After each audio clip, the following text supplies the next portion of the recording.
Hey friends, and welcome back to the show. These are my solo Sunday episodes, which are available not only on the podcast platforms, but on YouTube as well. So for my new friends out there on YouTube, hello, hats off to you. Happy Sunday. I am really stoked. I'm always excited about the topics because that's kind of the whole reason why I started this podcast platform in the first place, was because I was having amazing conversations with my friends that I felt needed to be heard. And then I was also having a lot of questions come up about self-care, about life, and finding these joys and these moments to really just take in what's going on and to dive in to ask questions. And this has not only challenged me, but it has challenged listeners. It's challenged my friends. It's challenged my family. It's challenged my new friends that I've gotten on the show. So welcome to everybody. If you're loving the show, it really, really helps me out if you can go over to Apple Podcasts, give me a 5-star rating. And if you have a moment, go ahead and write a review. Let me know what you're loving about the show, or a topic idea, or if you would like to be on the show and have something to talk about self-care. I'm here for you. I cannot wait to have you. So do not hesitate to reach out. And I know a lot of people say that. So that's kind of thing about today is about be more curious. So I was more curious about growing this platform. So for my friends over on YouTube, if you're liking the show as well, go ahead and subscribe, and also click the bell because that'll let you know every time a new episode is launched. But these episodes are on Sundays, so that's when they're launched. But yeah, I'm excited to talk about this topic because I have talked about being curious all the time. And I do have to commend our generation, or at least our generation's mindset, because I think we have challenged some of our older generations to do this task more. Get out of the traditional box and be more curious. You've never tried something, go for it. If that's something that intrigues you, this is going to be the episode for you. I've got my notes in front of me, as I always do. So I just really wanted to take the time in to think about, where does that come from? So this whole topic specifically stemmed from a very dear friend of mine. Said, you know who you are, said that he was out at an event, and then he had some deep conversations with someone later in the evening, and felt like every time they asked him a question, have you read this or have you watched this, the answer was no. And he felt as if he was having a bunch of surface level conversations. And in my mind, I know this human, and he is wonderful, and he does not have surface level conversations. He's extremely, extremely interesting. So I said, there's no way you were having a surface level conversation, but it might have been topics that you maybe didn't know all the answers to. That's okay. We need to be a little bit more comfortable in the unknowing, and be comfortable when we maybe don't have all the answers, and to not be afraid to ask questions. I think a lot of times we feel as if we don't know everything, then we are too fearful to ask. I've been in this situation, I know we all have, where someone will say, have you seen this or have you heard this? And you're like, yeah.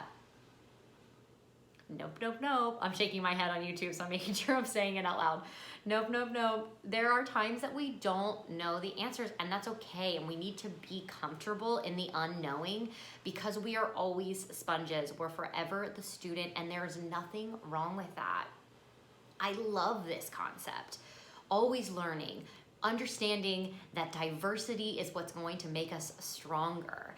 And another thing that stemmed this topic was my boyfriend had reached out to me. I know for some of you that are paying attention all the time, he's currently in basic training for the Navy, but in one of the letters he had sent to me, he said, it's so interesting being in a leadership position because there are so many people that look up to you. And we used to always say, it'd be great if I had 10 of me, but that doesn't necessarily make you a good leader, huh?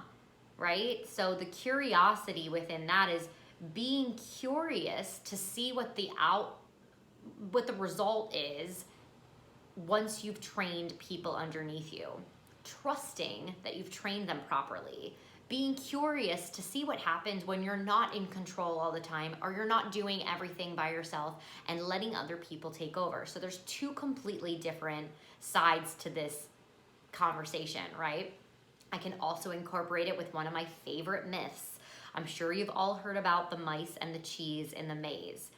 If you haven't, I'm going to give you the deets. So there are two mice within a maze, and they get fed at the same time. It was an experiment. They get fed at the same time every day, and all of a sudden one day they stop getting fed. And then the next day, no food.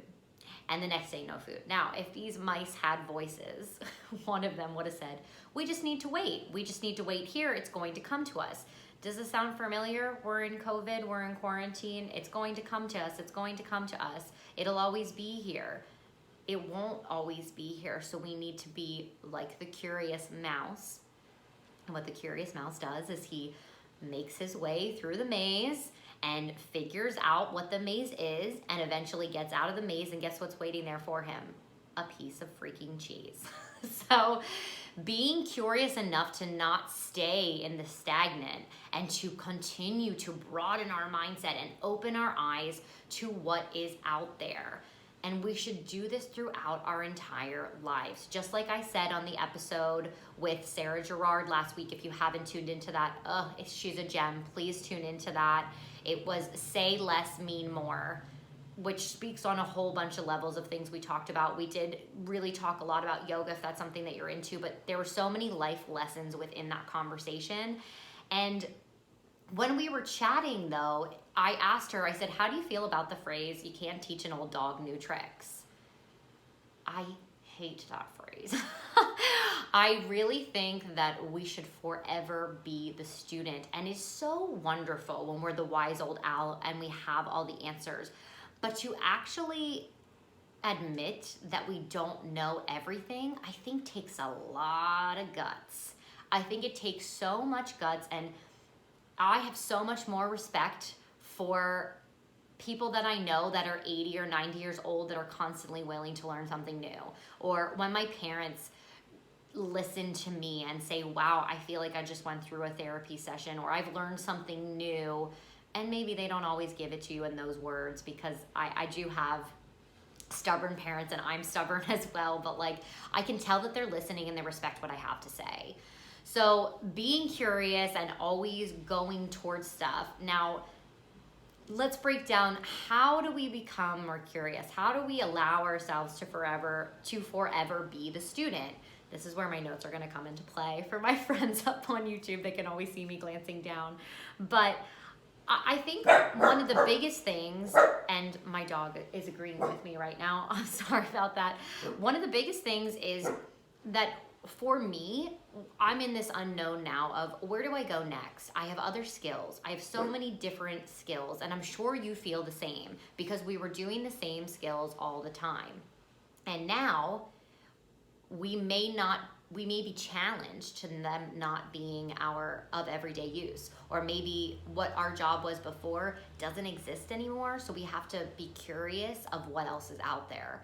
So for me, I kind of always sit in this mindset of, what can I learn next? Or what do I want to accomplish? Let's go with that. What do I want to accomplish next?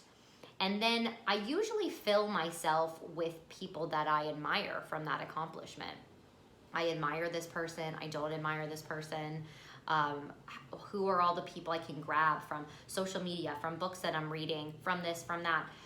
And I have to say, I think a lot of us are afraid to reach out to the people that we admire. And I was just on the phone with my best friend, Jessica, shout out to you. And she said these same words verbatim, because we're in this unknowing time right now, and we really are craving human connection. Now, for those of you who are at work, you're at work. For those of you still walking on those streets and meeting up with people, that's great. There are some people, my girlfriend included, who is literally in Hawaii right now and only sees less than 10 people since this whole thing really started.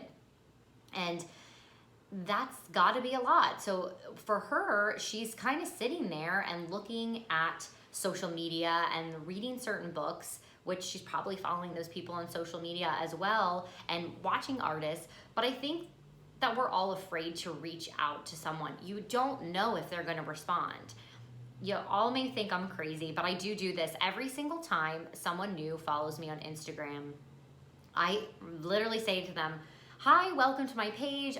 If you have any questions for me, like, let me know. If there's content you're really liking, please let me know. Give me a shout out. If you're a podcast listener, great. If not, check out the Luxury of Self-Care podcast. Whatever it is, some type of welcome, because I'm craving human connection as well as the rest of us. But I also want to create an open platform that in case someone ever wants to ask me a question, they know that they're not intimidated by that. And I'm not on this high elite platform, but I did reach out one time to Dan Levy and just said, I love your show, this, that, and the other thing. And I at least got a little heart. Maybe it was his publicist that did that, or maybe it was him, but it was nice to get that back. So don't be afraid to reach out to your peers. Don't be afraid. And if they're your friends, sometimes we can hold our friends accountable. It might be a little awkward to put them in a shining light, but to say, hey, I've always admired that you've done blank, and to have a conversation to understand maybe how they got there. But don't be afraid to reach out to those really incredible influencers that you follow on Instagram, because hopefully they do write back to you, because that's the whole reason why they created this platform in the first place, to inspire other people to be more like them, or to help them in their niche, or to learn how. So if you have someone that you really love that you just want to ask a question to, don't let that fear creep in the way, and go for it and ask that question. And also, on a complete opposite, don't be afraid to talk to a stranger. That can be in with that too. Even though we admire these people, they're strangers to us. They don't know who we are. But don't be afraid to talk to a random stranger, because right now, that again is like, it might make their day more than you think. So if you really are appreciating a painting, and instead of just walking into a gallery and saying, right now with our mask on, just walking into a gallery and admiring it and liking it, maybe saying to the artist, I really love what you did here. Like, who is your inspiration, or what got you into painting in the first place? Or that way, maybe if you're someone who wants to get into painting, you're able to hear some of these things, you're able to conversate, and you're able to learn. I think another big thing is being an ideas collector. And what I mean by this is just a fun little tip. There are times that I'll have conversations all the time, and someone tells me a book that I should read, or a movie that I should watch, and we're talking about it. And you know how you kind of forget what that is? A great way to make sure that you don't forget is to take our good old handy little devices, which I'm filming with mine, so I'm just gonna imitate here with the case, and just type right into your notes section. I have a note section that literally say books, and one that says movies and TV shows, or entertainment. And I write down those notes all the time. One time it was just all entertainment, so you can kind of choreograph it the way that you want it to be in your notes.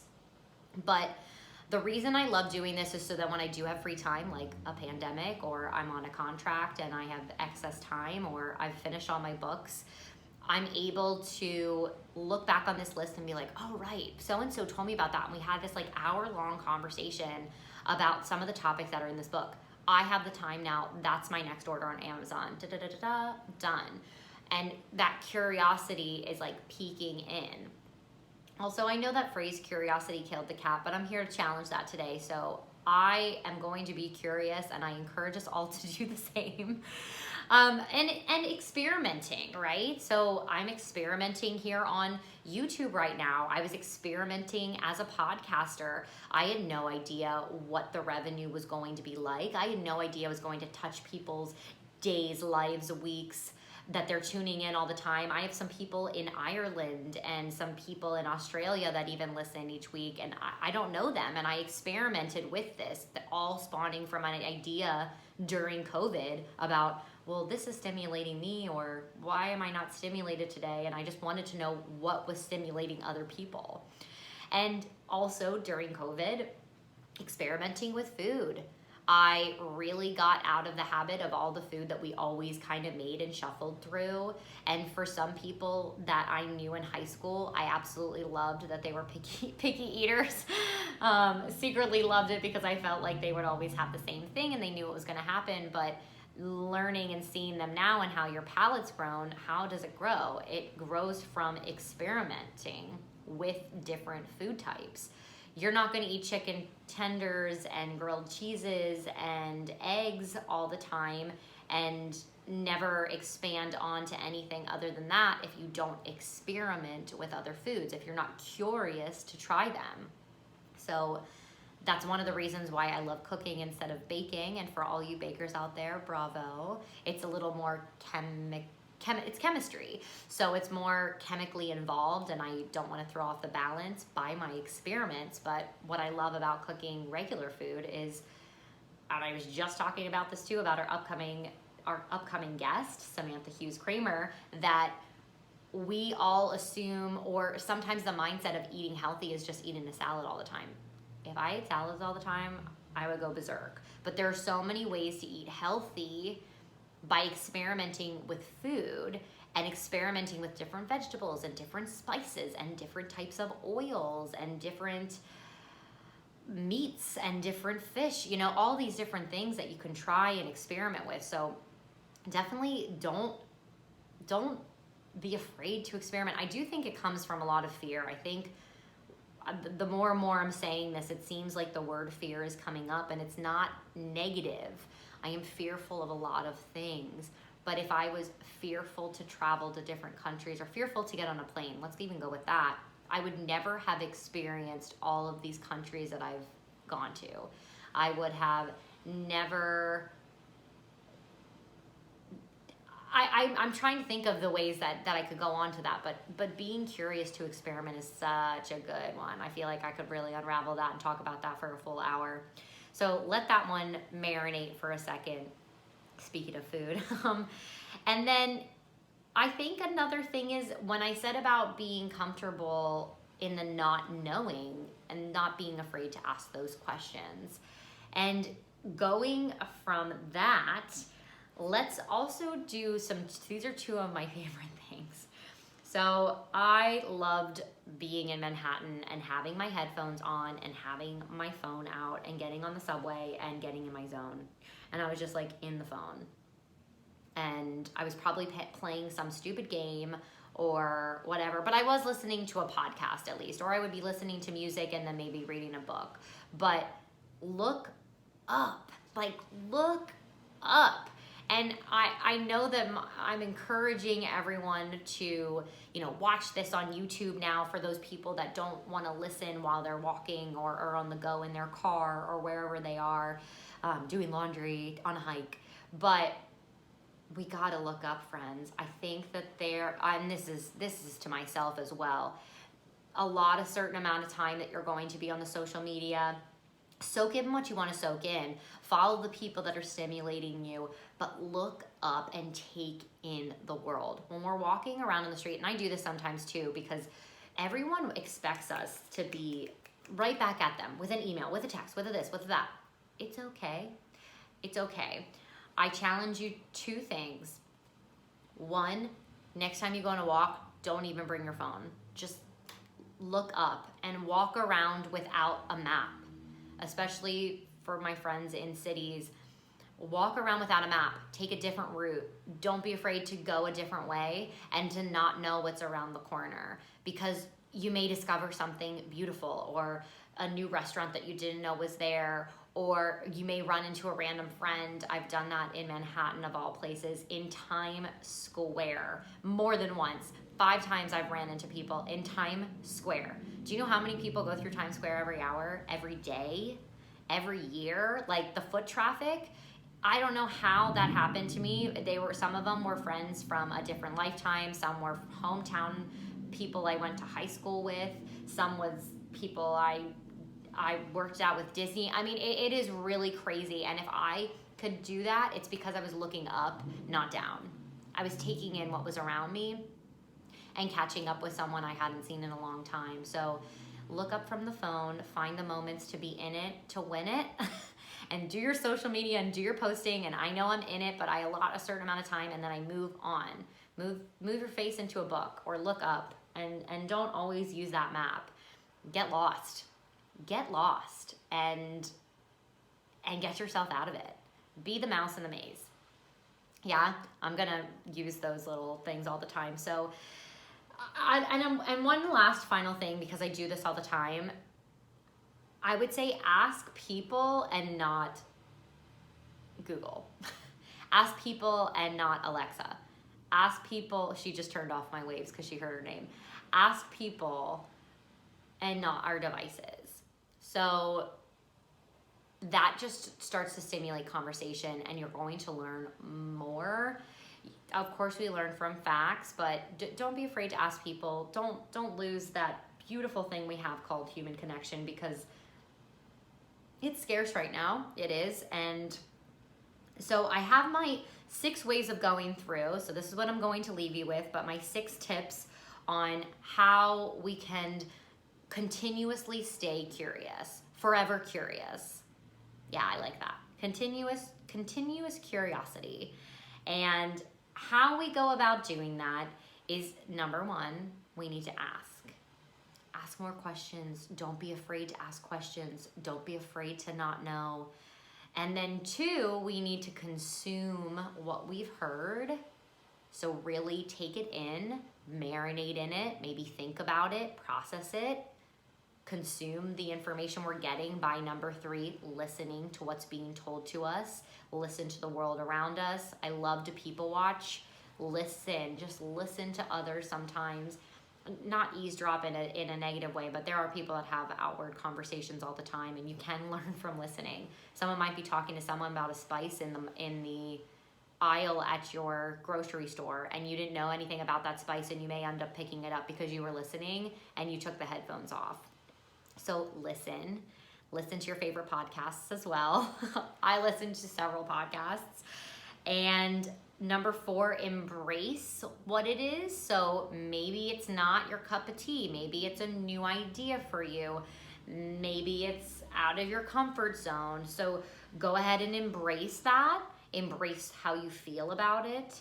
And then go into number 5 and try it. So implementing it. Go ahead and try whatever this new idea is, whether it's trying a new way of thinking, trying a new recipe, physically trying something new, whatever it is, definitely try it. And then number 6 would be change. Realize the change that you've made within yourself, or realize the change you've made within the thought process. And all because you were more curious. Yeah. Again, I would love to know what things you're curious about this week. So go ahead and screenshot this if you're on YouTube, or screenshot this if you're listening to it on Apple Podcast or Spotify or whatever platform is your favorite. Make sure you subscribe to the channel, tag me on Instagram, and let me know what stuff you're curious about, because you're only going to teach me. I am forever the student. That's like one of my favorite things I love about being a yoga instructor. And we always say the light, the love, and the student and teacher in me acknowledges the light, the love, the student, and the teacher in each and every one of you and all things. So we're constantly excited about being a sponge, about learning, about discovering. So be the mouse, go find your cheese, scurry through the maze, and forever be looking for ways to be more curious. Have a great rest of your weekend, what's left of it, and I will check back in again on Thursday, because I have Sam Hughes Kramer, and she is a treat. I'm telling you, I had her over here doing the podcast live, which was super fun. So check in on her episode on Thursday, and thank you all. I love all your love and support. It really, really means the world to me. And it's what keeps me thriving and going with this podcast, because it has brought me so much light and joy. And I hope it has brought all of you so much light and joy. Have an amazing, amazing Sunday.